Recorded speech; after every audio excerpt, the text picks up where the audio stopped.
Cheers, guys. Welcome back to another video. And season's greetings over here. We got, man, my niece she's very spoiled. Makes me a little bit nervous to have kids. The kids are over here and finally everybody left so I can record this video. But yeah, I think they spoil her too much. But anyways, guys, I'm gonna read this post for you guys, and we'll talk about it. And it's interesting that this person uses the word recipe, because for a long time I thought about this too. Whenever you're doing anything, or whenever you're shifting states specifically, that word resonated for me. And I even had these videos in the past that I had created that were kind of like state shifting recipes to get you into different states. And if you engage with certain visuals, you engage with certain types of narratives and certain dwelling on certain dialogue, certain states, that can be a recipe to shift you into a state. But this post right here is called My Manifestation Recipe. And let's get into it. In the past, I've written some long posts, but today I felt like writing a much shorter one. I want to tell you my current routine and what I'm doing because I think it's the best way to manifest for me. Doesn't mean best for you, and also give you some tips. So here they have like denoted these different segments of this post, and we will go through them one by one. So, affirmations. I'm not doing affirmations 24/7 or when I think about my desire. I say them for maybe 5 minutes in the morning, 5 minutes in the evening, and I say them like, thank you, God, for, in parentheses, my desire. I also say like, I will have my desire. And I say it with absolute faith. Affirmations don't have to be I am. How you do them is more important than how much you do them. Important point to make, because for everybody, language, there are certain things that are universal about language, but there's also other things. All of us have our own connotations with language through our own experiences. I come to learn this more and more, that it's just so interesting to me that I can watch something on a TV show and my dad or somebody else that I'm watching the show with can get something completely different from what's being said, what's being communicated, and we can completely disagree on a scene. It just goes to show you, or on a character, or on a situation, that we're all looking through things through our own lens. And our own lens is informed by our past experiences, what we have decided to be true, or what we affirm to be true in our reality. And so it's all very contingent upon that and the stories you tell yourself and the way that you personally interact with language. I think I am can be a great phrase, but you can also begin it. I spoke in a recent video about I know. Using I know, blah, blah, blah. I know I'm the man. I know I can do this. I know I'm resilient. When you're in that state of conviction, and again, it goes into different times and different emotional, we're always in a different point on the emotional scale.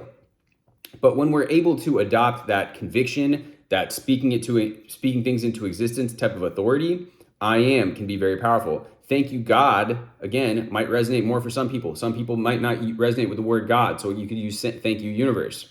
Saying I will have resonates with people. Even though Neville Goddard was always like, I am, or I have, right? He particularly was against using this future-paced kind of thing. But as we can see, it works for a lot of people. It's worked for me too, to get into that state of conviction, because now you are not, your logical mind isn't resisting, right? If you say right now, I have a Bugatti in my driveway, your logical mind is going to be like, no, actually you don't. There's a Toyota in the driveway, right? But if you say something like, I will have that promotion, I will have that dream home, I will have that family, whatever it might be that you are thinking about, sometimes that can be easier for the mind to accept. Anyways, going into the next thing, vision board and imagination. I've made a vision board in Canva of how my life will look like. I like that idea as well. Canva sometimes can be, using resources like Canva, Photoshop, can be Pinterest even, can be really powerful, because sometimes even just the friction of like, oh, I'm gonna like go, for me personally, I've created vision boards in Photoshop and never gotten around to actually printing the damn thing out because I made it a really big one. I wanted to get it custom printed. There's just friction with the process. Then it's like, okay, you either have to get it put in an order, and then it costs a lot of money sometimes, depending on how big of a poster you want to print out. It's just nice to be able to use the digital version. So I accepted that as my life, and in my imagination, I'm already there. So that's why I thank God already for all of that, because in my mind, I already lived that life, and the vision board is a true blueprint from which God knows what to get me. Make your own blueprint and accept it as true. Gratitude. I thank God every day for at least a few things. I do it in my prayers when I talk to God. If you are grateful for the things you have, God will give you more. People mistake it with dissatisfaction, which is actually a good thing. You can be both grateful and dissatisfied with things at the same time. If you're not satisfied with the things you have, be grateful for a fact that you even have them. You can do both. This is an interesting one right here too, again, because this is what I've spoken about many times. It's like, in order to really become masterful, in order to really become powerful, in order to really see reality for what it is, we're getting away from the black and white thinking. We're getting away from it has to be this way or it has to be this way. Somebody commented in a recent post that, this is simply wrong what you're saying about, accepting the physical reality and accepting the 4D, accepting 3D and 4D, that they can both be real, right? Because yes, in all these spiritual teachings, we talk about the 4D, the 3D is a reflection of the 4D. However, the blind denial of physical matter, you can get yourself into trouble sometimes. There are people that have had illnesses, and then they refuse to take any sort of medication, even whatever, and they want to just do this mental work. And I know people personally that if they had just taken the medicine or even, cleaned up their diet or whatever it might be, they would be in a much better state of health, or they would still be here today. And it's, again, there's this master Swami Yogananda in the book, Scientific Healing Affirmations, which I was doing research for when I was writing my book the book that I made. He talks about the dangers of the blind denial of matter, is what he calls it. And, regardless of what you believe or not, if you are trapped in a car in a garage with carbon monoxide, or in taking in some poisonous toxic gas, it doesn't matter what you believe or not. The same way, if you jump off a cliff, it doesn't matter what you believe or not. There's certain things that we have to accept as well about just completely denying any aspect of the physical reality can be a very problematic thing. And that's where people get too lost in the sauce with the black and white thinking. They say, oh no, only the 3D, the 4D is real. This is nothing, right? It can be on the path to discovery, a helpful tool in the arsenal to know that the 3D is an illusion. And in one sense it is, but in another sense, it is what we are here right now, having this human experience. And so it's important to be able to hold two conflicting ideas at once. I just want to touch on that. Yes, so this person is saying, right, you can have some degree of dissatisfaction or this degree of striving or wanting more while also being grateful. And you can be grateful and dissatisfied at the same time, which is an interesting concept that, to be honest with you, I've thought about this, not in these words. I've thought about, how to be grateful and appreciate the here and now. Like Eckhart Tolle always says, being appreciative, and then at the same time, having your vision directed towards the direction that you're going, rather than just giving up. And it is very easy as human beings for us to fall into one or the other paradigm. It's either that hustle super hard paradigm, so you're so dissatisfied, and sometimes that can work for us. Sometimes that gets us to move the needle. Sometimes that gets us to take that action to get closer to where we want. But also it can wreak havoc on our mental health. It can wreak havoc on our physical health if we're not taking care of ourselves, if we're not feeling any sort of some happiness in the now moment. And so on the flip side of this, it's just this la fairyland where I'm lost in like this joy of being, but then I'm not doing anything to improve my situation, and you see these extreme examples of this, right? Like the guy, the hustle culture, businessman or whatever, who, people are talking about never get any sleep and just keep working, right? And then the other person that's just like this hippie, like surfer who lives on the beach, but is very much at the risk of not even being able to afford rent anymore, not being able to even survive because he's on the precipice of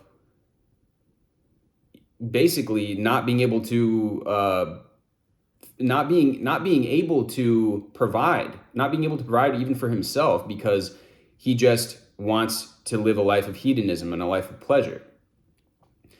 Somewhere in between, again, we go back to this balance idea, is somebody that can take action and execute on their goals, and that still is being and expressing and embodying this version of themselves that is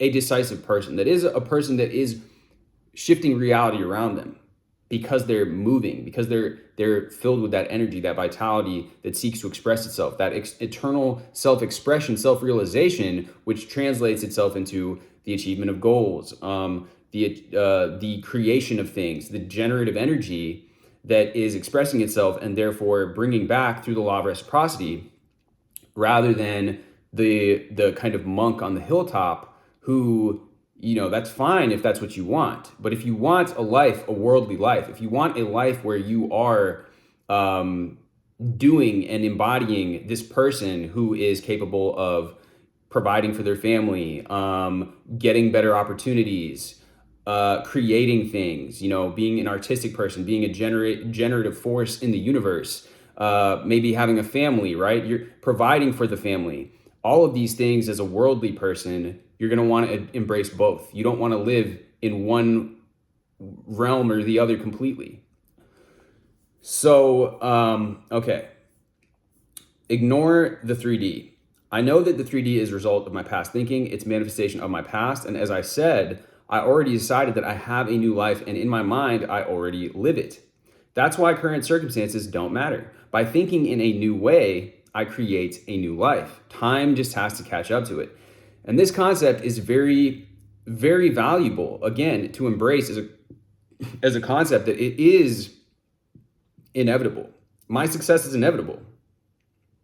This type of thinking that knows that it's going to happen, and stepping into that knowing version of yourself, that time simply hasn't caught up to it yet. It already is real in the 4D. The minute that I imagined it, the minute that I pictured it, the minute that I made the impression, it was real in the 4D. It is real in the 4D, and it's just that time in the 3D hasn't caught up to it. Can be a very valuable, like I said, tool in the arsenal of this whole process. Knowing that the 3D is a result of my past thinking. And it's simply a shadow, right? And now that you've changed and you've instantly shifted, that's what instant manifestation is, right? It's that instant new shift. You have that new state now. You're occupying a new state. You've switched into a new aura. That's something I'm going to talk about soon. It's like the same state shifting. You switch into a different archetype, you have a new energy that you're projecting, right? And we know that the 3D is going to now reflect. It always reflects, but sometimes it takes time. And then I have absolute faith. I have 100% faith because I believe in God and I understand how things work. If there is something, then God wants me to have it. If I desire something, God wants me to have it. I just have to open myself up for these blessings. It's like ordering new shoes online, knowing that you'll have them soon, so you're happy, excited, grateful, etc. Reading the Bible helped me so much in increasing my faith. Work on building your faith. Again, this example that you place the order on Amazon and you know that it's coming, but you know that it's going to take a day or two to come, is the same type of an analogy and metaphor that we want to use when we are working with the mind, when we want to cultivate that absolute faith. I take small actions. Here we go, guys. Action being part of the process. I take small actions towards my goals and desires by preparing myself to receive it. In that way, you show God that you expect those things you desire so much. You want new shoes? Make space in your wardrobe. This person's talking about the Bible. They're talking about God. One powerful verse in the Bible is God helps those who help themselves. And it is powerful. It is about, faith without works is dead. These expressions in the Bible are powerful statements revealing that truth, that, the door is open to that who knocks, right? Some doors aren't just going to swing open on their own accord, just you simply imagining them. Sometimes you have to push the door open. So these are all good, great metaphors for us to understand, again, that both things can be true. We can do this inner mental work, and we can also take actions to embody that in the physical world that we are living in. We are in the physical world. We are human beings and we are spiritual beings at the same time. All right. I have more trust in me and God than in methods. As I said, I have absolute faith that my desires will be manifested. I trust myself and I trust God even more. Having a clear intention, believing, and being grateful is 100 times more powerful than methods. I don't put methods on a pedestal thinking that they're going to get me what I desire. The power is within you, not the methods and techniques. And yeah, that can be helpful to adopt sometimes. Sometimes it is powerful to understand and know how powerful you are, how powerful, if you resonate with the word God, if you want to resonate with source energy, sometimes that's very powerful. There are other times where it is very powerful as well for us to lean on these crutches. It's just like when you're learning anything. When you learn to ride a bike, you use training wheels. When you learn to drive, it's easier to learn driving an automatic than driving a manual car. Nowadays, many people don't even have manual cars. But the point remains that using a process, using a technique can be very, very valuable. So all these people that are out here that are saying you don't need techniques and stuff, that's fine if you want to say that. But many, many times, and no matter what you're learning, it's helpful to, like, you could say, I'm going to go into a boxing ring and just embody this version of myself that's like Rocky, or that's like Muhammad Ali, or that's like Money Mayweather in the ring. But if you don't actually begin to learn the techniques, if you're not going in, all of these guys, whether it's Floyd Mayweather, whether it's Muhammad Ali, were about the techniques, the technical practice again and again and again. And so how did they get to that end state? A lot of the times it took a lot of technique building. It took a lot of those training wheels to get them to that point where now they have the intuition, where now they're this well-rounded person. A lot of the times you need to build those skills up. So anybody that's telling you this, it's kind of like they're giving you this promise that's like, oh yeah, like you can just do it, you can just be it, and like non-duality and stuff. But in practical speaking terms, many of us along the path are going to benefit from using techniques, implementing techniques and particular processes. Same thing with copywriting. If you're writing emails, you're doing sales. Instead of just like, yeah, there are some natural salesmen that you hear about, that you see sometimes, that are just super charismatic, super enthusiastic. They break all the rules and they still sell anyways. But many people learning the underlying principles, learning the underlying language that you're using when you're writing copywriting, or when you're engaging in a sales process and you're asking buying questions, you're asking qualifying questions, learning how to handle objections, learning how to basically paint a picture and use your skills of influence to get the sale, and to get somebody understanding, what are they going to lose if they don't take action on this right now, is going to help you if you're engaged in sales. All of these, any realm that you talk about, whether it's tennis, it could be a sport, you're going to want to learn the grip. You're going to want to learn, that whip of the wrist. You're going to want to learn how to use topspin. And so like, it just is valuable, again, to know that anybody that's got this dogmatic, like, oh, it's just do this, using techniques can be very powerful. And a lot of things in life I've benefited from implementing techniques. There are certainly points at a time where if you're too focused on a technique, then it may hinder you when you get to a higher advanced level.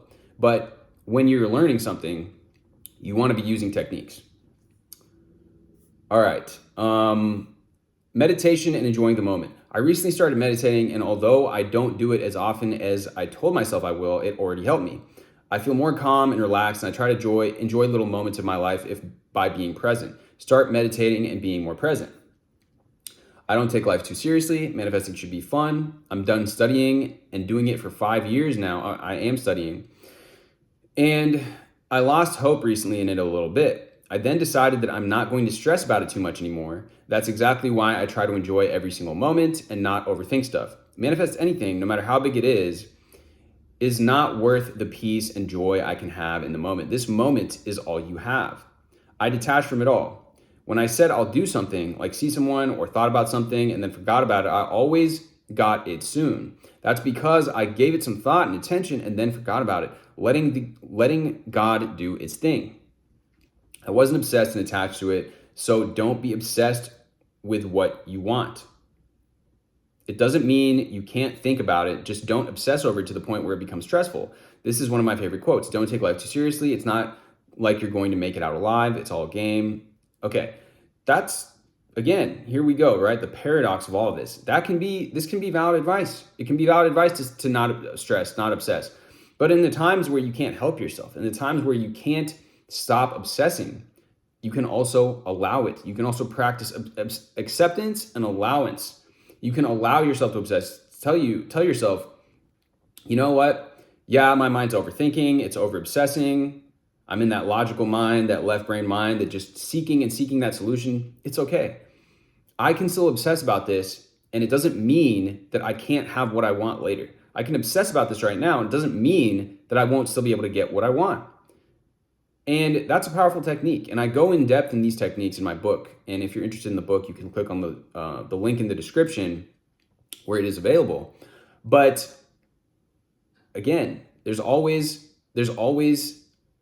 paradoxes to this, and there's always going to be, depending on where you're at, a good technique for you to use in your specific depending on where you're at emotionally, what state you are in, what you're currently vibrating. These are all different ways of expressing this. But yeah, if you guys are interested in that book, I have techniques for basically all across that spectrum of emotion, different techniques that you can apply and test during different points, because sometimes some will work for you better and resonate more with you in certain states.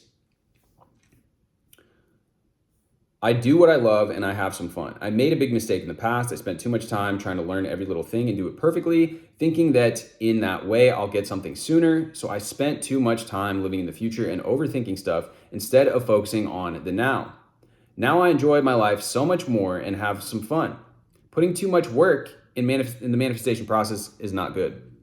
Don't let your life pass by trying too hard. Right. Okay. It is important to enjoy the process, or begin to use processes that you find more enjoyment in. That is true. I realize that I don't need things. This is a big aha moment. I realize that I'm enough and good just the way I am. I don't need my desires to be fulfilled. Learn to be happy in this moment. You will never get your desires by putting them on a pedestal and thinking that you need them in order to be happy. It's just something you want. It shouldn't define you as a person or affect your happiness. I'm positive. I believe there are no, and this point right here is all about what we talked about many times recently, which is it can happen when you are no longer emotionally dependent on it. Again, in my book, I have a lot of techniques outlining how to remove that emotional dependence, how to enter that state of neutrality and enter into a state where you are not being led around by the 3D anymore. You're not in that reactive state, and you're not so outcome dependent on this thing happening. I'm positive. I believe there are no coincidences and that everything happens for a reason. Sometimes we don't understand why God is doing something. But if I'm manifesting something new in my life, why wouldn't I believe that every single thing happens to lead me exactly toward the thing I want? I always find something positive and don't let the stupid and little things put me in a negative vibration. I learned that every single thing is equally positive as it is negative.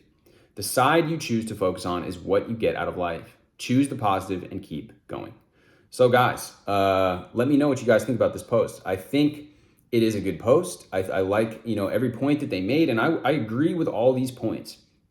There are certain people that post, again, with this type of dogmatic approach, and I like how this person put in all these different things. They also allow for the fact that, this is what resonates with me, right? And take from it what works, take from it what helps, and you can discard the rest. And you can feel free to do that with anybody that you're listening to, including even myself. Like, if there are certain things that I say that you don't vibe with or you don't listen to, you don't need to write off everything else that me or anyone's saying. It's just a matter of, okay, I like what this aspect of what they're saying. Let me try that because that resonates with me more.